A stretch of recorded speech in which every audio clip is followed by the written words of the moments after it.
Failure हो क्यों जाता है, चीज के मतलब है क्या, हमें समझ आ गई, होता क्यों है। इसकी सबसे बड़ी एक रीज़न है, वो है फेमिलियल, आपकी फैमिली हिस्ट्री होना, जेनेटिक प्रॉब्लम होना। जेनेटिकली मैं आज के आपके प्रोग्राम की तवज्जुह से उन तमाम लोगों को ये मैसेज दे रही हूँ कि अगर आपकी फैमिली में आपकी खाला को, आपकी अम्मी को जल्दी मेनोपॉज आया था और आपके पास बेटियां हैं, उन लोगों की बेटियां हैं, तो प्लीज़ फॉर गॉड सेक उनकी शादियां जल्दी कर दें, क्योंकि उन बच्चियों में भी 30 तक मेनोपॉज आने का चांस है।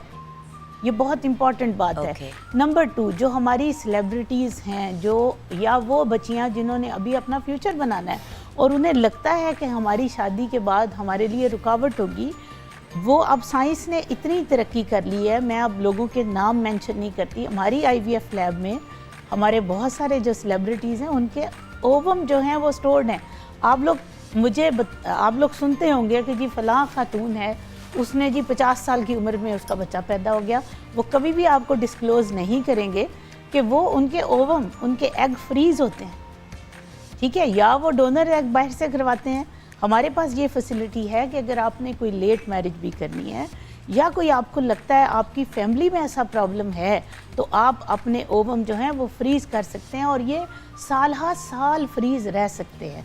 अगली बात, नेक्स्ट बात आ गई, मैं सोच रही हूँ कि एक बुढ़ापे का बच्चा भी होना चाहिए, वैसे तो बड़ी खूबसूरती एक ओवम फ्रीज कर देते और कुछ 10 साल बाद एक और बच्चा कर देते, क्योंकि सारे बाकी तो बड़े होके अपने अपने काम। अभी ये तुम्हारी एक्साइटमेंट और बढ़ाती हूँ। वो एक्साइटमेंट क्या है कि अभी बहुत सारी खवातीन सिर्फ बच्चे का ही नहीं सोच रही होंगी, अभी क्या उनके जहन में ये बात आ रही होगी कि मैंने अभी कहा है कि यूथ आपकी दोबारा नहीं आ सकती।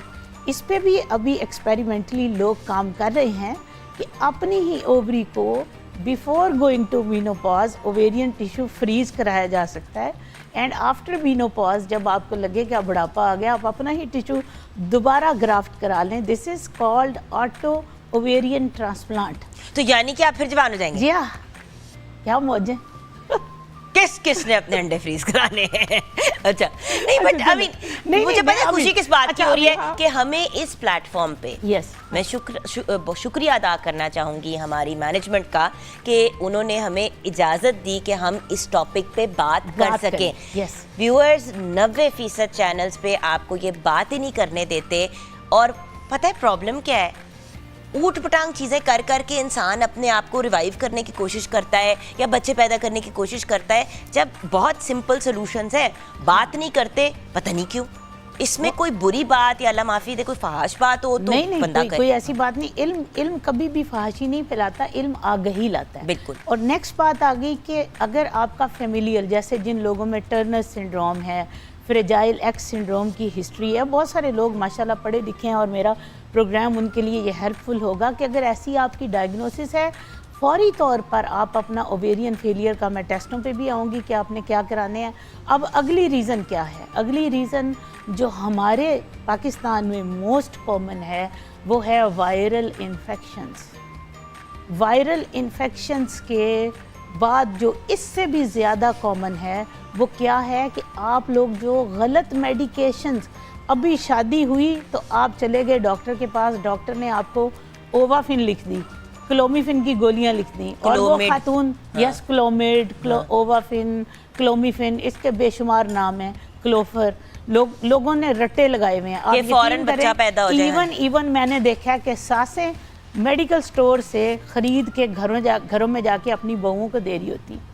खुदा के लिए मेरी इस वक्त गवर्नमेंट ऑफ पाकिस्तान से ये रिक्वेस्ट है कि इस मेडिसिन को बैन करें, सवाए डॉक्टर की प्रिस्क्रिप्शन के ये मेडिसिन नहीं जानी चाहिए, क्योंकि ये बहुत सारी ख़वातीन में प्रॉब्लम ला रही है। एक खातून ने कहा मेरा बच्चा इससे हुआ था, दूसरी ने उसे कहा मुझे भी वही दे दो, हालांकि वो दूसरी के लिए मौत भी है वो मेडिसिन।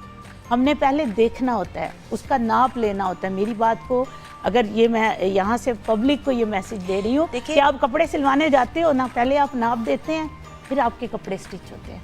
अगर आपने अपनी ओवरी का नाप दिए बगैर, मेजरमेंट कराए बगैर मेडिसिन खाई तो तैयार हो जाएं, आपका सने यास आपके वक्त से पहले आ सकता है। یہ ایک بڑا امپورٹنٹ ایلیمنٹ ہے ویورز. اسی طرح جس طرح ہم کہتے ہیں کہ سونے کی جو گولیاں ہوتی ہیں لینے کے لیے یا اپنے آپ کو ریلیکس کرنے کے لیے گولیاں لوگ آف دا کاؤنٹر جا کے لے لیتے ہیں. اللہ کا بہت شکر ہے کہ اب فارمیسیز کہتے ہیں کہ آپ ہمیں پرسکرپشن دیں ڈاکٹر کی لکھی ہوئی تو تب ہم آپ کو دیں گے. اسی طرح کوئی بھی ایسی میڈیسن جس کے اس لیول کے سیویئر سائیڈ ایفیکٹس ہوتے ہیں آپ کو سب سے پہلے پلیز ویورز ڈاکٹر سے رجوع کریں. کھانسی آ رہی ہے, آپ نے کھانسی کی وہی دوائی لے لی جو آپ کے ہمسایوں نے لی. بھائی ان کو ہو سکتا ہے وائرل بیکٹیریل انفیکشن ہو, آپ کو وائرل انفیکشن ہے, آپ جا کے اینٹی بایوٹک لے لیتے ہیں.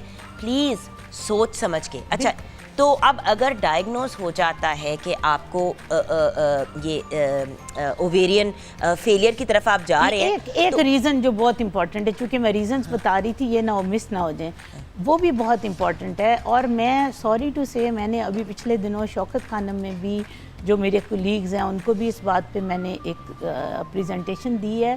بہت سارے لوگ جو میرا پروگرام سن رہے ہیں کہ وہ خواتین جن کو بریسٹ کینسر ہے یا کوئی اور کینسر ہے اور وہ ریڈیو تھیراپی کیمو تھیراپی کرا رہی ہیں, آپ کو ڈاکٹر نے ایڈوائز کیا ہے تو آپ تیار ہو جائیں کہ آپ کی اووری فیل ہو جائے گی. سوری ڈاکٹرز اس مقام پہ یہ بتاتے ہی نہیں ہیں کہ یا آپ اپنے اوویرین یعنی فولیکل جو انڈے ہیں یا وہ پریزرو کروا لیں یا اوویرین ٹیشو بھی پریزرو کروایا جا سکتا ہے, آٹو اوویرین ٹرانسپلانٹ بھی ہو سکتا ہے. جب آپ بچ جائیں تو اسی خاتون میں ہم اسی کا ٹیشو دوبارہ گرافٹ کر سکتے ہیں.